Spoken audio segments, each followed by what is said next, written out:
नमस्कार, आप live series देख रहे हैं और मैं हूं आपके साथ रिया। देखा जाता है कि कई लोगों को मिर्गी की शिकायत होती है, तो इस विषय में हम बात करने वाले हैं और पूरी जानकारी लेंगे कि ये मिर्गी की बीमारी क्या है और ये क्यों लोगों को ज़्यादा परेशान करती है। और इस विषय में हमारे साथ बात करने वाले हैं डॉक्टर अनिल कुमार झा। डॉक्टर साहब पटना पारस में न्यूरोलॉजिस्ट है। तो स्वागत है सर आपका हमारे चैनल में। धन्यवाद।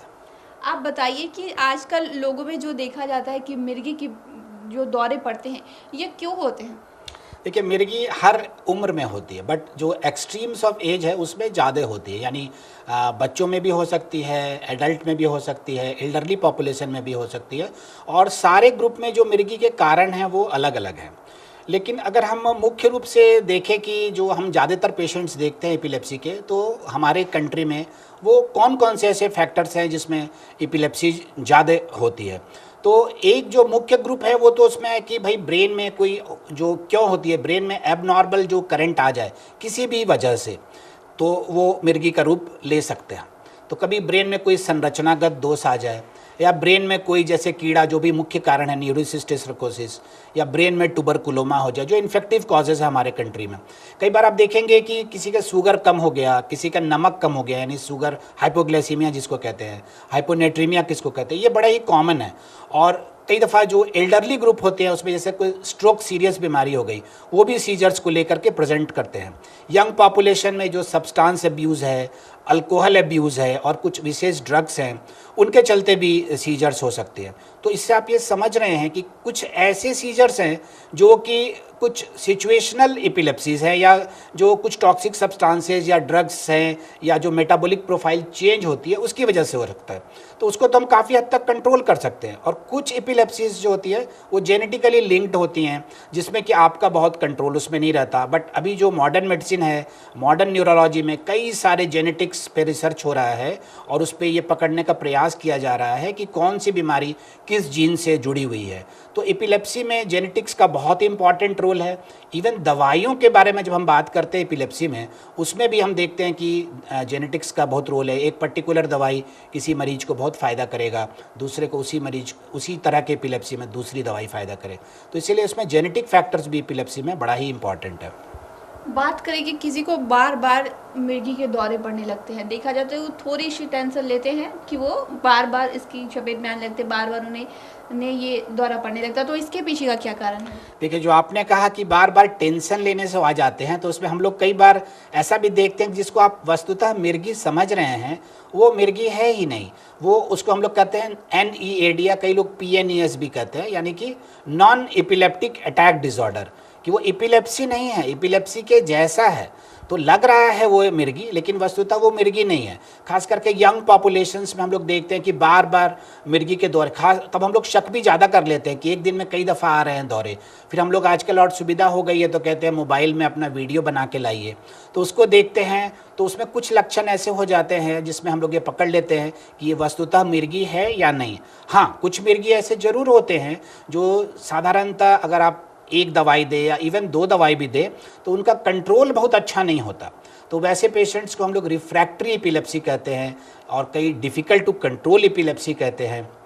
करीब 20-25% एपिलेप्सी इस श्रेणी में आते हैं, और कुछ एपिलेप्सी में सर्जरी की भी ज़रूरत पड़ सकती है। जो जेनेटिक एपिलेप्सीज होती हैं उसमें तो कई दफ़ा आपका कोई कंट्रोल नहीं होता, लेकिन जो बाकी कुछ एपिलेप्सीज के ऐसे टाइप हैं, और दूसरा कि दवाइयों से पेशेंट्स में बड़ा इसमें फ़ायदा है। तो और ख़ास करके ये बात हम ज़रूर कहना चाहेंगे कि एपिलेप्सी में बहुत सारे मिथ्स होते हैं, उसको भी समाज में हमें दूर करने की बहुत ज़रूरत है कि भाई कोई अंधविश्वास एपिलेप्सी से रिलेटेड बड़ा ही महत्वपूर्ण मुद्दा है। तो कई बार जो एपिलेप्सी जो 70-80% पेशेंट्स हमारे ठीक हो सकते हैं, वो दवाइयाँ ना खा करके कुछ जड़ी बूटी और इस तरह का इलाज करते हैं।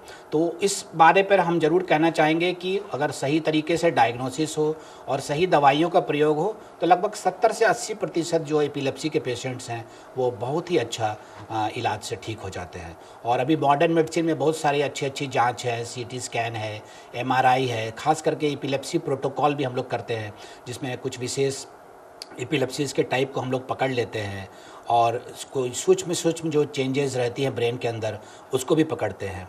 ख़ास करके और भी जो नई बात है एपिलेप्सी में सर्जरी की बात आई है, तो कुछ ऐसे एपिलेप्सीज़ जो रिफ्रैक्टरी एपिलेप्सीज़ हैं जो दवाइयों से नहीं ठीक होते, वहाँ सर्जरी का भी बड़ा ही महत्वपूर्ण योगदान रहता है।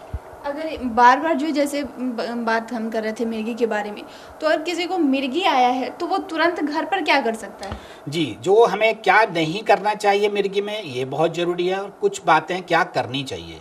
तो अगर किसी व्यक्ति को डायग्नोज हो चुका है कि हाँ उसको ये मिर्गी है, और अचानक से, क्योंकि दौरा तो बताकर आता नहीं, अचानक आ जाता है, तो उसमें हम लोग कई बार अपने पेशेंट्स को सिखाते हैं, एक मिडाजोलैम नेज़ल स्प्रे घर में रखते हैं इमरजेंसीज़ के लिए।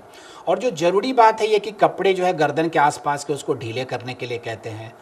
मरीज को एक तरफ बाएं तरफ या दाएं तरफ कहीं भी करवट करवा देते हैं, जिससे कि इन केस अगर उल्टी हो भी तो वो एस्पिरेट ना करे, पेशेंट को खतरा ना हो। तो कपड़े ढीले करे पेशेंट को, बिना मतलब पेशेंट के मुंह में चम्मच या कुछ और चीज़ घुसेड़े ना, उंगलियां न डालें उसके मुंह में, क्योंकि उसमें दांत से कटने का डर रहता है, इंजरी होने की डर रहती है। जूते ना सूंघाएं।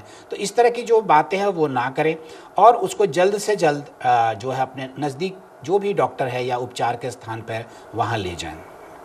शुक्रिया डॉक्टर साहब, जो आपने मिर्गी को लेकर बातें हमें बताई हैं, क्योंकि आपने सबसे ज़रूरी बात ये बताई है कि जो जूते लोग सुंघा देते हैं, अगर किसी को मिर्गी आती तो वो जूते सुंघा देते, तो इसके लिए बहुत बहुत शुक्रिया।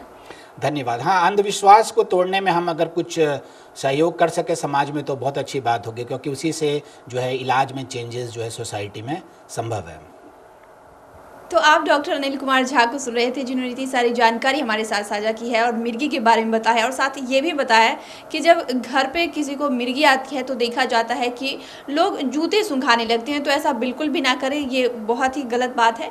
तो आप इस विषय में आपका क्या कुछ कहना हमें कमेंट कर ज़रूर बताएं। चैनल को सब्सक्राइब करें, फेसबुक पेज को लाइक करें। वीडियो देखने के लिए आपका शुक्रिया।